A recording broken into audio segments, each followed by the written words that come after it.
नमस्कार दोस्तों, मधुर कथाएं चैनल पर एक बार फिर से आपका हार्दिक अभिनंदन है। तो आज की मेरी कहानी का शीर्षक है जिम्मेदारी।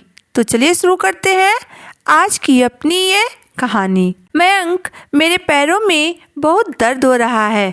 मैं बच्चों को स्कूल लेने नहीं जा पाऊंगी। आज आपको ही ऑफिस से आकर बच्चों को घर छोड़ना होगा। सालू ने अपने पति मयंक को फ़ोन करके कह दिया और अपने पैरों की मालिश करने लगी।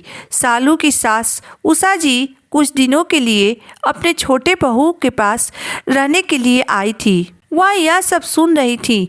यह सुनकर उन्होंने सालू से कहा, बहू, ऐसा भी क्या पैरों में दर्द है? बेकार ही तुम मयंक को परेशान कर रही हो। आधे घंटे की ही तो बात है, तुम जाकर ले आओ बच्चों को। वैसे भी तुम्हें कौन सा पैदल जाना है, कार लेकर ही तो जाओगी। मयंक ऑफिस से आएगा, फिर बच्चों को छोड़कर ऑफिस जाएगा। उसके पास अब यही काम रह गया है क्या? उषा जी सालू को डांटते हुए बोली। अपनी सास की बात सुनकर सालू बोली, मम्मी जी, आज मेरा बिल्कुल भी हिम्मत नहीं हो रहा है, वरना मैं मयंक को कभी परेशान नहीं करती। यह कहकर सालू अपने कमरे में चली गई। कुछ ही घंटे बाद मयंक स्कूल से बच्चों को घर छोड़ने आया। उसने बच्चों को घर छोड़ा, रसोई में गया और उन्हें खाना परोस कर दे दिया। फिर सालू को आराम करने के लिए कहा। उषा जी यह सब देख रही थी। जब उनसे नहीं रहा गया तो उन्होंने अपने बेटे से कहा, बेटा, सालू ने तुझे बेकार ही परेशान कर दिया। तुझे परेशान करके पैरों के दर्द का बहाना बनाकर खुद आराम करने कमरे में चली गई। ऐसा भी क्या अचानक उसके पैरों में दर्द हो गया? खुद भी बच्चों को वह स्कूल से ला सकती थी। अपनी माँ के बातों को सुनकर मयंक बोला, मम्मी, रोज तो सालू ही बच्चों को लाती है ना। उसे कल सुबह से ही पैरों में दर्द था, फिर भी उसने सारे घर का काम किया, बच्चों को और मुझे टिफिन बनाकर दिया। मम्मी, कोई औरत जानबूझकर काम छोड़कर आराम नहीं करती है। जब उसे ज़्यादा दर्द हो जाए, असहनीय दर्द हो जाए, तो ही वह काम करना छोड़ती है, वरना दर्द में भी काम करती रहती है। जहाँ तक होता है अपनी हर जिम्मेदारी निभाती है। छोटे दर्द की तो वह परवाह भी नहीं करती है। आप तो खुद एक औरत हैं, फिर भी आप सालू का दर्द नहीं समझ पा रही हैं। मयंक ने इतना कहा तो उषा जी को अपने कहे गए शब्दों पर शर्मिंदगी महसूस होने लगी। वह बात को संभालते हुए बोली, मयंक बेटा, तू ऑफिस जा, बहू और बच्चों को मैं संभाल लूँगी। तुम्हारे और सालू में बहुत अच्छा रिश्ता है। तुम दोनों एक दूसरे को बहुत अच्छे से समझते हो, एक दूसरे का दर्द भी महसूस करते हो।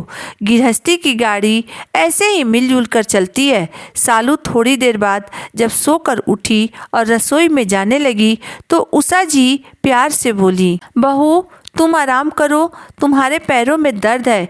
बच्चों को दूध बनाकर मैंने दे दिया है और तुम्हारे लिए भी चाय लेकर अभी आ रही हूँ। शाम का खाना भी मैं बना लूँगी, तुम बिल्कुल चिंता मत करो।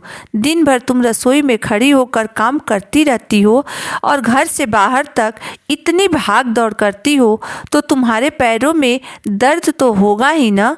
फिर उन्होंने सालू को चाय का कप पकड़ा दिया। सालू ने जब तक चाय पी तब तक उषा जी ने गर्म पानी करके उसमें नमक डालकर सालू से पैरों की सिकाई करने के लिए कहा।